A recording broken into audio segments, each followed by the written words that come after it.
তখন ওই রিক্সার ড্রাইভার বলতেছে, হুজুর আমরা নামাজটা পড়ে নেই।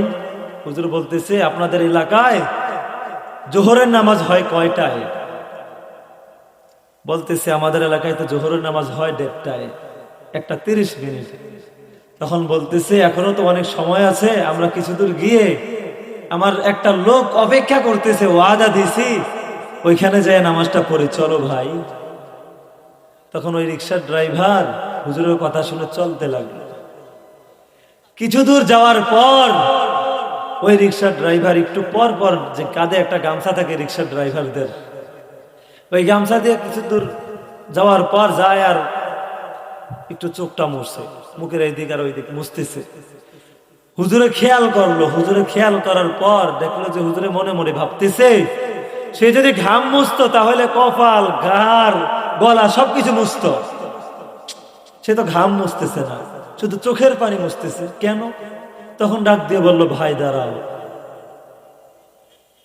কি ব্যাপার ভাইয়া, তোমার কি হয়েছে, তুমি কাঁদতেছে কেন?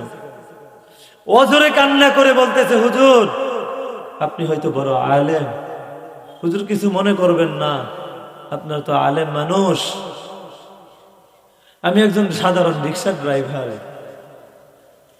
এত কিছু জানি না, তবে হুজুর আল্লাহর ডাক এসে গেলে আর ঠিক থাকতে পারি না, বলেন না সুবহানাল্লাহ। আল্লাহর পক্ষ থেকে এলান এসে গেলে নিজেকে আর ঠিক রাখতে পারি না, দুনিয়ামুখী আর রাখতে পারি না। আল্লাহু আকবার, আল্লাহু আকবার। তার ঈমানটা কেমন একবার চিন্তা করেন, তার ঈমানটা কতটুকু গাচ্ছে, রাসূলের প্রেম তার ভিতরে কতটুকু আছে, আল্লাহ তাআলার ভয় তার ভিতরে কতটুকু আছে।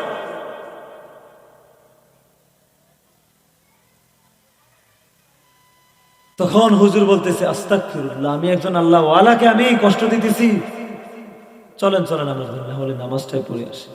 তখন গেল, জামাতের সহিত নামাজ পড়লো। নামাজের পর ওই রিক্সা ড্রাইভার বলতেছে, হুজুর কিছু যদি মনে না করেন, আপনাকে এক কাপ চা খাওয়াবো। তখন হুজুর মনে অনেক বড় শ্বাস নিয়ে বলতেছে, হায় আফসোস, আমার ইমানটা কোথায়, আর আজকে রিক্সা ড্রাইভারের ইমানটা কোথায়। হায় রে, আমি দেশে বিদেশে বয়ান করে, দেশে বিদেশে ওয়াজ করি, আমি মোতালেবুর রহমান সাইফি একজন রিক্সা ড্রাইভারের কাছে জিরো, আমার ইমান একজন রিক্সা ড্রাইভারের কাছে জিরো,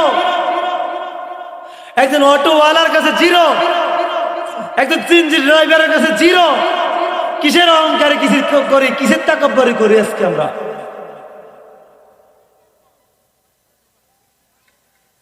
কিসের অহংকারী দেখাই? 3 তলা বিল্ডিং এর অহংকারী দেখাই, এটা নিয়ে যেতে পারবেন কবরে? লক্ষ লক্ষ কোটি টাকার গাড়িতে চড়েন, এটা নিয়ে যাবেন? ছেলে সন্তান একটাকে পুলিশ বানাইছেন, ডিসি বানাইছেন, এসপি বানাইছেন, ওসি বানাইছেন, সেনাবাহিনী বানাইছেন, র্যাব বানাইছেন, তাদেরকে নিয়ে যাবেন কবরে? সে তো তার চাকরি করতে করতে তার বিবিকেই সময় দেওয়ার টাইম পায় না, আপনার কবরে যে সূরা ফাতিহা কখন পড়বে? তার সময় আছে? আপনি দুনিয়াতে থাকা অবস্থায় দেখেন না সে সময় কতটুকু পায়। আপনার ছেলেটা সেনাবাহিনীতে চাকরি করে, দুনিয়াতে থাকা অবস্থায় দেখেন না আপনাকে বাবা বলার সময়টা কতক্ষণ পায়। আমার মা বোনদেরকে মা বলিয়ে ডাক দেওয়ার সময়টা কখন পায়। আর আপনি মারা গেলে আপনার জন্য যে দোয়া করবে, সূরা ফাতিহা পড়ে ফু দিবে, সূরা ফাতিহা কবরের সামনে গিয়ে পড়বে, আপনার কেমন বিশ্বাস রাখছেন? আপনার কি মনে হয় সে সময় তখন পাবে?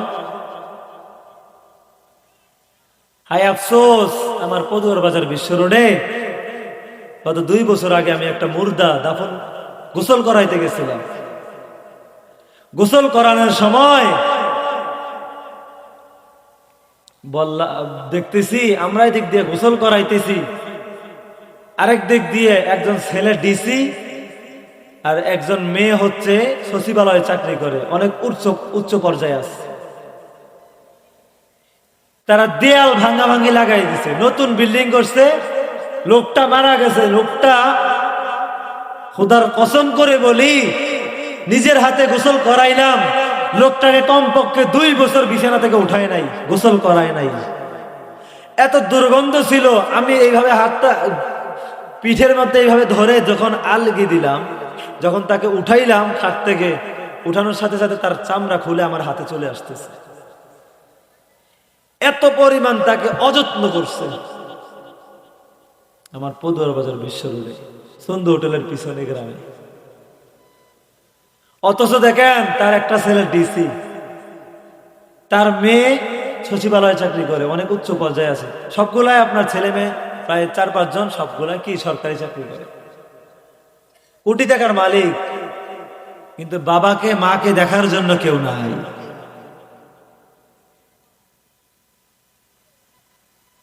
আর আজকে তাকায় দেখেন, এই মাদ্রাসার আলেম ওলামারা 8,000 বেতন পায়, 10,000 বেতন পায়, 12,000, 15,000, ঊর্ধ্বে গেলে 20,000 বেতন পায়।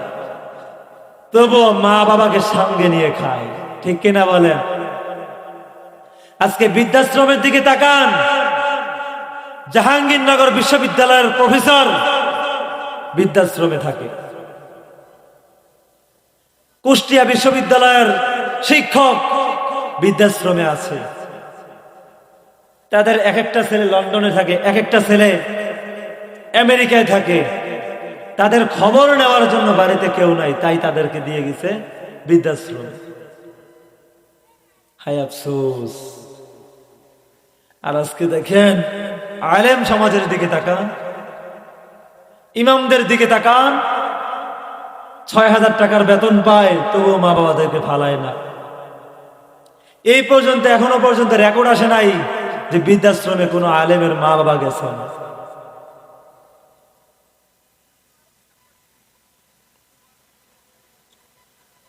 কার জন্য করতেছি? কার জন্য এই দুনিয়া করতেছি? কার জন্য কামাইতেছি? নিজের জন্য কি করলাম? নিজের জন্য কি করলাম? হাই মুসলমান, কোরআনের কথা শুনতে ভালো লাগে না? হাদিসের কথা শুনতে ভালো লাগে না? দোকানপাটে চায়ের আড্ডায় মগ্ন থাকতে ভালো লাগে।